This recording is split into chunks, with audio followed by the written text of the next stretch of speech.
થેપલા દરેક ગુજરાતીઓના ઘરમાં વારંવાર બનતા જ હોય છે.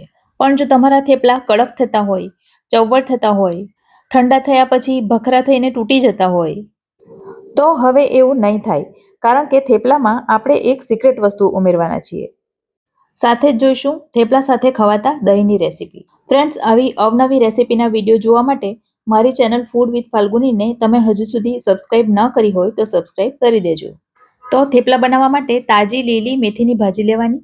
મેં અહીં 250 ગ્રામનો એક બંચ લીધો છે અને એના પાન તોડીને અલગ કરી અને ધોઈને નિતારી લીધા છે.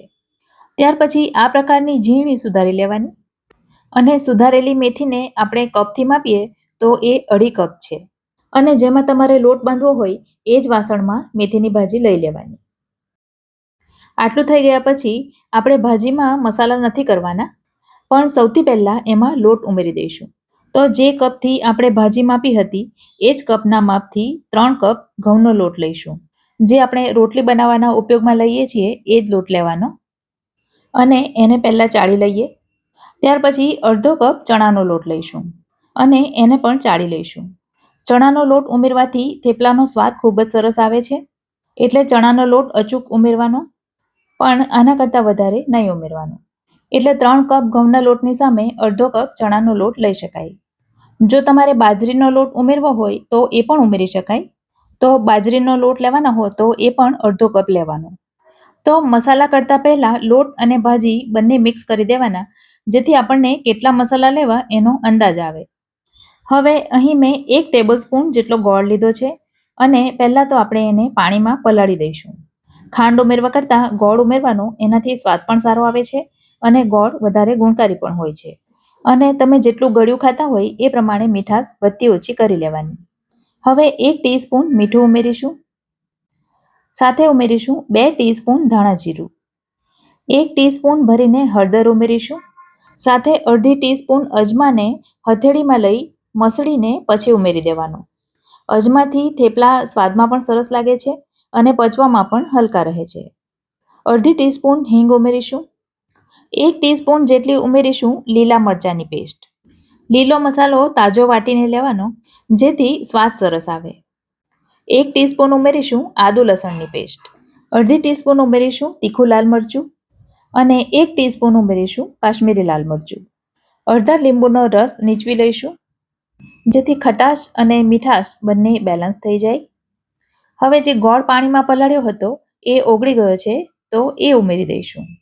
ગોળ હંમેશા ઓગાળીને જ લેવાનો, જેથી લોટ સાથે બરાબર મિક્સ થઈ જાય. 4 ટીસ્પૂન ભરીને તેલનું મોણ ઉમેરી દેવાનું. અને હવે આપણે એમાં એ સિક્રેટ વસ્તુ ઉમેરવાના છે કે જેના ઉમેરવાથી થેપલા એકદમ સોફ્ટ બનશે. એકદમ રૂ જેવા પોચા અને મુલાયમ થેપલા બનાવવા માટે આપણે અહીં ઉમેરીશું 1 બાફેલો બટાકો. તો બટાકાને નાની ખમણીથી ખમણી લેવાનો, જેથી એના પણ ગાંઠા ન રહે. આટલા લોટની સામે 1 બાફેલો બટાકો ઉમેરવાથી થેપલા એકદમ સોફ્ટ બને છે અને કોઈને ખબર નહીં પડે કે અંદર બટાકો ઉમેર્યો છે. હવે પહેલાં તો બધું સરસ રીતે મિક્સ કરી લેવાનું. એટલું સરસ મિક્સ કરવાનું કે બાફેલો બટાકો, મસાલા બધું સરસ રીતે મિક્સ થઈ જાય. મેથીની ભાજીમાં થોડું મોઇસ્ચર હોય છે, આપણે ગોળનું પાણી અંદર ઉમેર્યું છે, થોડું બટાકાનું મોઇસ્ચર હોય છે, માટે લોટ બાંધતી વખતે કેટલા પાણીની જરૂર પડશે એ ત્યારે જ ખબર પડે જ્યારે આપણે બધું બરાબર મિક્સ કરી દઈએ. તો હવે બધું બરાબર મિક્સ થઈ ગયું છે, તો એમાં થોડું થોડું પાણી ઉમેરીને આપણે લોટ બાંધીશું. ન વધારે કઠણ કે ન વધારે નરમ, એ પ્રકારનો લોટ બાંધવાનો રહેશે. તો આ પ્રકારનો લોટ બાંધવાનો હોય છે અને આટલો લોટ બાંધવા માટે મને લગભગ 5 કપ જેટલા પાણીની જરૂર પડી છે.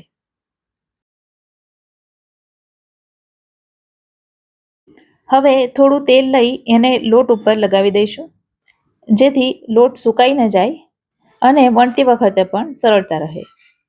હવે બહુ મોટા પણ નહીં અને બહુ નાના પણ નહીં, એ પ્રકારના લુવા બનાવી દઈશું. તો આ પ્રકારના લુવા તૈયાર કરી દેવાના અને બધા લોટના લુવા એકસાથે જ કરી દેવાના.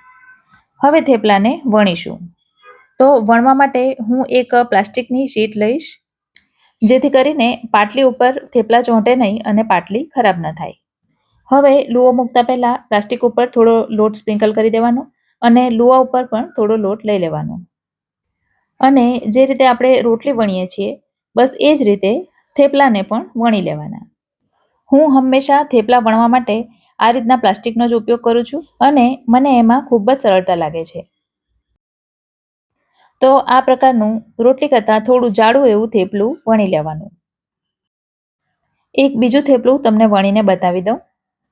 આ રીતે વણતા જવાનું અને વચ્ચે ચોંટે એવું લાગે તો બીજો કોરો લોટ લઈ શકાય.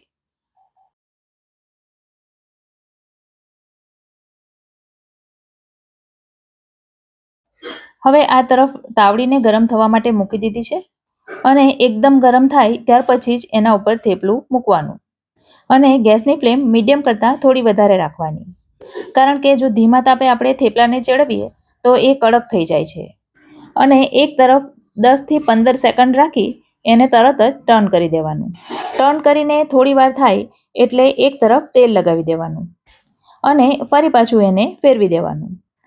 ફેરવીને વધારે તવેથાથી દબાવવાનું નહીં તો એ ઉપરથી ક્રિસ્પી થઈ જશે. હવે થેપલાની બીજી તરફ પણ તેલ લગાવી દેવાનું અને ત્યાર પછી ફેરવીને બંને તરફ એને સરસ રીતે ચેડવી લેવાના. તો તમે જોઈ શકો છો સરસ મજાના થેપલા તૈયાર થઈ જાય છે. બીજી એક ખાસ ધ્યાનમાં રાખવાની વાત કે થેપલા જેમ જેમ તૈયાર થાય એટલે એને એક કેસરોલમાં જ મૂકતા જવાનું. કેસરોલમાં વરાળની ગરમીથી એ પોચા રહે છે. અને ફ્રેન્ડ્સ, તમે બધા થેપલાને એકસાથે વણી અને એક પ્લેટમાં મૂકી દો અને ત્યાર પછી એને શેકી લો તો પણ ચાલે. હવે થેપલા સાથે ખવાતું દહીં કઈ રીતે બને એ જોઈ લઈએ. તો એના માટે વધારે ખાટું પણ નહીં અને એકદમ મોડું પણ નહીં એવું દહીં લઈ લેવાનું અને ત્યાર પછી એમાં મીઠું, આદુ, લસણ, મરચાંની પેસ્ટ અને દળેલી ખાંડ ઉમેરી મિક્સ કરી લેવાનું. બરાબર મિક્સ થઈ જાય એટલે ઉપરથી શેકેલા જીરાનો પાવડર ભભરાવી દેવાનો અને ત્યાર પછી કોથમીર અને કાપેલા લીલા મરચાંથી ગાર્નિશ કરી દેવાનું. તો થેપલાને આ દહીં સિવાય તમે ચા, કોફી કે દૂધ સાથે ખાઈ શકો છો અથવા અથાણું કે મુરબ્બા સાથે પણ ખાઈ શકો છો. વિડીયો ગમ્યો હોય તો લાઈક કરજો અને તમારા સર્કલમાં શેર કરજો. તો ફરી મળીશું આવી જ એક નવી રેસીપી સાથે. ત્યાં સુધી મને રજા આપો. આવજો.